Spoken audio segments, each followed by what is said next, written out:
Hello മക്കളെ, എല്ലാ മക്കൾക്കും എജ്യൂമേറ്റിന്റെ മറ്റൊരു ക്ലാസ്സിലേക്ക് സ്വാഗതം.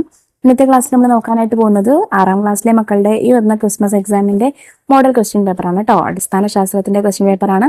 ഇംഗ്ലീഷ് മീഡിയം ബേസിക് സയൻസിന്റെ ക്വസ്റ്റ്യൻ പേപ്പർ നമ്മൾ ഓൾറെഡി ഒന്ന് അപ്ലോഡ് ചെയ്തിട്ടുണ്ട്. ആ വീഡിയോ നമ്മളുടെ ചാനലിൽ കയറി നോക്കിയാൽ കുട്ടികൾക്ക് കാണാൻ പറ്റുന്നതാണ്. അതുപോലെ 6ാം ക്ലാസ്സിലെ മറ്റു വിഷയങ്ങളുടെ ചോദ്യ പേപ്പറുകൾ STD 6 ക്വസ്റ്റ്യൻ പേപ്പേഴ്സ് എന്നുള്ള പ്ലേലിസ്റ്റ് എടുത്ത് നോക്കിയാൽ അത് ലഭിക്കുന്നതാണ് കേട്ടോ. ഇനി 6ാം ക്ലാസ്സിലെ വിഷയങ്ങളുടെ ക്ലാസ്സുകൾ വേണമെങ്കിൽ എന്ത് ചെയ്യാം, STD 6 ന്യൂ സിലബസ് എന്നുള്ള പ്ലേലിസ്റ്റ് ഉണ്ട്, അതിൽ നോക്കുക. അപ്പൊ ശരി, നമുക്ക് നേരെ ക്ലാസ്സിലേക്ക് കിടക്കാം. ചോദ്യം 1, ഓരോ ഗ്രൂപ്പിലും ഒറ്റയായത് കണ്ടെത്തുക. A, ഉറുമ്പ്, അണ്ണാൻ, മനുഷ്യൻ, പാരമീസിയം.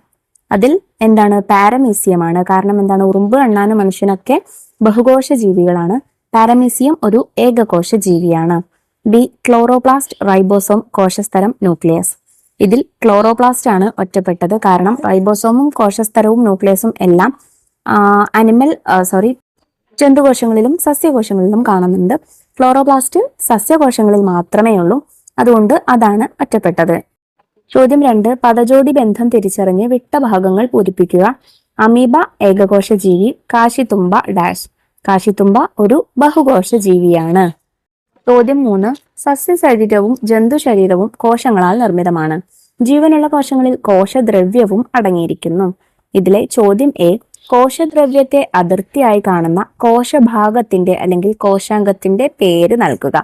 കോശസ്തരമാണ്. B, എല്ലാ കോശപ്രവർത്തനങ്ങളെയും നിയന്ത്രിക്കുന്ന കോശദ്രവ്യത്തിൽ കാണപ്പെടുന്ന ഭാഗത്തിന്റെ പേര് നൽകുക. ന്യൂക്ലിയസ് ആണ്. ചോദ്യം C, സസ്യകോശങ്ങളിൽ കാണപ്പെടുന്നതും എന്നാൽ ജന്തുകോശങ്ങളിൽ ഇല്ലാത്തതുമായ കോശങ്ങളുടെ പേര് നൽകുക. ക്ലോറോപ്ലാസ്റ്റ്, കോശഭിത്തി എന്നിവ സസ്യകോശങ്ങളിൽ മാത്രമേ ഉള്ളൂ. അത് രണ്ടുമാണ് ആ കോശാംഗങ്ങൾ. ചോദ്യം 4, ക്ലാസ് സെമിനാറിൽ ഷിനി ഉത്തരം നൽകേണ്ട ചോദ്യങ്ങൾ താഴെ നൽകുന്നു. ഉത്തരങ്ങൾ നൽകി ഷിനിയെ സഹായിക്കാമോ? ചോദ്യം A, ഒരു ജീവിയുടെ ഘടനാപരവും പ്രവർത്തനപരവുമായ അടിസ്ഥാന യൂണിറ്റ് ഏതാണ്? കോശമാണ്. ചോദ്യം B, ഒരു കുട്ടിയുടെയും മുതിർന്ന വ്യക്തിയുടെയും കവിളിലെ കോശങ്ങളുടെ വലുപ്പത്തിൽ എന്തെങ്കിലും വ്യത്യാസമുണ്ടോ? വലുപ്പത്തിൽ വ്യത്യാസമില്ല, അതിന്റെ എണ്ണങ്ങളിലാണ് വ്യത്യാസം. ചോദ്യം C, അമീബയുടെ ശരീരത്തിന്റെ സൂക്ഷ്മ വലുപ്പത്തിനും ഉറുമ്പിന്റെ താരതമ്യേന വലിയ വലുപ്പത്തിനും കാരണം എന്താണ്? അമീബയുടെ ശരീരത്തിന് ഒരു കോശം മാത്രമേ ഉള്ളൂ, അതിനാൽ അത് വളരെ ചെറുതാണ്. ഒരു ഉറുമ്പിന്റെ ശരീരത്തിൽ ആയിരക്കണക്കിന് കോശങ്ങളുണ്ട്, അതിനാൽ ഉറുമ്പിന് താരതമ്യേന വലിയ ശരീരമുണ്ട്. ചോദ്യം 5, അമീബയുടെ ശരീരത്തിൽ ഒരു കോശം മാത്രമുള്ളതിനാൽ മറ്റു ജീവികളെ പോലെ എല്ലാ ജീവൽ പ്രവർത്തനങ്ങളും ചെയ്യാൻ അതിന് കഴിയില്ല. ഇത് മനോജിന്റെ അഭിപ്രായമാണ്. മനോജിന്റെ അഭിപ്രായം വിലയിരുത്തുക. മനോജിന്റെ അഭിപ്രായത്തോട് ഞാൻ യോജിക്കുന്നില്ല. അമീബയ്ക്ക് ഒരു കോശം മാത്രമേ ഉള്ളൂ എങ്കിലും എല്ലാ ജീവൽ പ്രവർത്തനങ്ങളും നിർവഹിക്കാൻ കഴിയുന്ന കോശഭാഗങ്ങൾ അതിലുണ്ട്. ഭക്ഷണം കഴിക്കൽ, എൻസൈമുകളുടെ ഉൽപാദനം, ദഹനം, പ്രോട്ടീനുകളുടെ സമന്വയം തുടങ്ങിയ പ്രവർത്തനങ്ങളെല്ലാം ആ കോശത്തിലാണ് നടക്കുന്നത്. ചോദ്യം 6, മിനിക്കുട്ടി വരച്ചൊരു സസ്യകോശത്തിന്റെ ചിത്രം താഴെ കൊടുത്തിരിക്കുന്നു. അത് പരിശോധിച്ച് അതിന്റെ കൃത്യത പരിശോധിക്കുക. നിങ്ങളുടെ അഭിപ്രായങ്ങൾ രേഖപ്പെടുത്തുക. നോക്കൂ, ഇവിടെ A എന്നുള്ള ഭാഗം കോശസ്തരം എന്ന് തന്നിട്ടുണ്ട്. B കോശഭിത്തി, C nucleus, D ഫേനം, E കോശദ്രവ്യം. അങ്ങനെയാണ് തന്നിട്ടുള്ളത്. ഇനി ഇതിൽ പലതും കറക്റ്റ് അല്ല, ശരിയായിട്ടല്ല അടയാളപ്പെടുത്തിയിരിക്കുന്നത്. എങ്ങനെയാണ് മാറ്റങ്ങൾ വരേണ്ടതെന്ന് നോക്കാം. നോക്കൂ, A എന്നത് കോശസ്തരമല്ല, അത് കോശഭിത്തിയാണ്. B എന്നത് കോശഭിത്തിയല്ല, അത് കോശസ്തരമാണ്. C എന്നത് ന്യൂക്ലിയസ് അല്ല, കാരണം അത് ന്യൂക്ലിയസിന്റെ സ്ഥാനം ഫേനത്തിന്റെ അകത്തല്ല, കോശദ്രവ്യത്തിലാണ്, പക്ഷെ ഫേനത്തിന്റെ ഉള്ളിലല്ല. ഡിയും ഇയും ശരിയാണ്. എന്ത്? D ഫേനമാണ്, E ന്യൂക്ലിയസ് ആണ്, കോശദ്രവ്യമാണ്. ചോദ്യം 7, നൽകിയിരിക്കുന്നവയിൽ നിന്ന് ശരിയായ ഉത്തരം തിരഞ്ഞെടുക്കുക. കോശം കണ്ടെത്തിയത് ആരാണ്? A Schleiden, B Schwann, C Robert Hooke, D Hargobind Khorana. C റോബർട്ട് ഹുക്കാണ് ശരിയായ ഉത്തരം. ചോദ്യം 8, ചിത്രം നിരീക്ഷിക്കൂ. കോശങ്ങൾ തിരിച്ചറിഞ്ഞ് അവയുടെ പേരുകൾ എഴുതുക. ഒന്നാമത്തേത് രക്തകോശങ്ങളാണ്, രണ്ടാമത്തേത് നാഡീകോശങ്ങളാണ്, മൂന്നാമത്തേത് പേശി കോശങ്ങളാണ്. ചോദ്യം 9, താഴെ കൊടുത്തിരിക്കുന്ന ചിത്രം നിരീക്ഷിക്കുക. ജീവികളെ തിരിച്ചറിഞ്ഞ് പേരിടുക.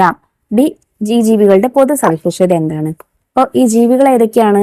A അമീബയാണ്, B യൂഗ്ലിനയാണ്. ഈ ജീവികളുടെ പൊതു സവിശേഷത എന്താണ്? ഏകകോശ ജീവികളാണ്, അഥവാ നഗ്നനേത്രങ്ങൾ കൊണ്ട് നമുക്ക് ഇവയെ കാണാൻ കഴിയാത്ത ജീവികളാണ്. 2 രീതിക്കും എഴുതാം.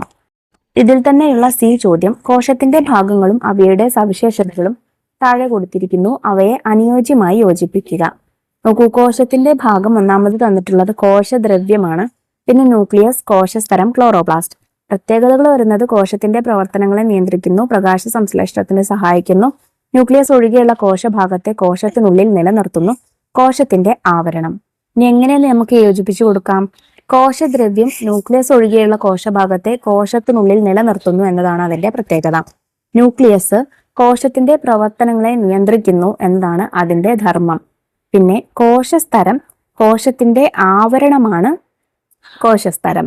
ഇനി ക്ലോറോപ്ലാസ്റ്റോ? ക്ലോറോപ്ലാസ്റ്റ് പ്രകാശ സംശ്ലേഷണത്തിന് സഹായിക്കുന്നു എന്നതാണ് ക്ലോറോപ്ലാസ്റ്റിന്റെ പ്രത്യേകത.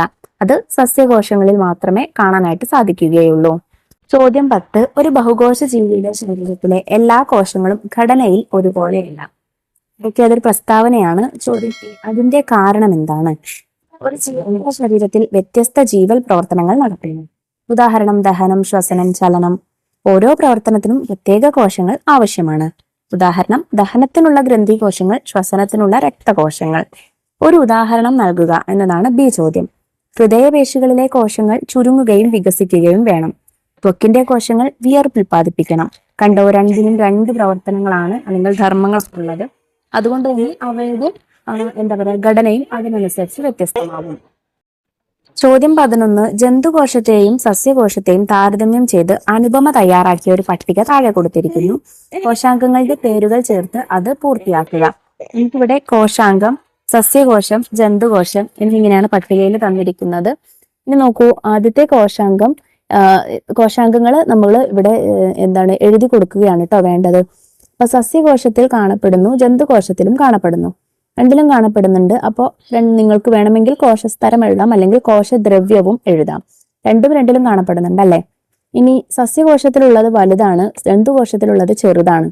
അത് ഫേനമാണ്. ഫേനം സസ്യകോശത്തിൽ വലുതാണ്, ജന്തുകോശത്തിൽ ചെറുതാണ്. ഇനി സസ്യകോശത്തിലുണ്ട്, ജന്തുകോശത്തിൽ ഇല്ല. അതൊന്നുകിൽ നിങ്ങൾക്ക് കോശഭിത്തി എഴുതാം, അല്ലെങ്കിൽ ക്ലോറോപ്ലാസ്റ്റ് എഴുതാം. ഇനി രണ്ടിലും ഉണ്ട്, സസ്യകോശത്തിലും ജന്തുകോശത്തിലും ഉണ്ട്.